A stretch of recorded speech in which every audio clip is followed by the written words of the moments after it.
తెలంగాణలోని జనగామ జిల్లా కామారెడ్డిగూడెంలో వింత ఘటన చోటు చేసుకుంది. వర్షాలకు శుక్రవారం దాదాపు 150 ఏళ్ల నాటి వేప చెట్టు నేలకొరిగింది.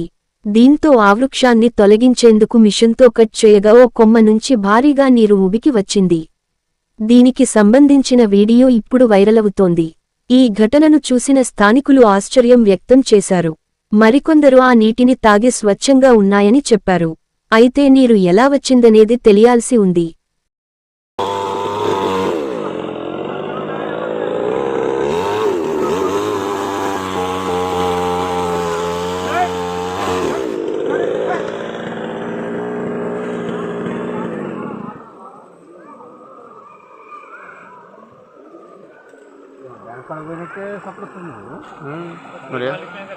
మరి షెడ్యూల్ అన్ని నీళ్ళు ఉన్నాయి ఎందుకనుకున్నావు?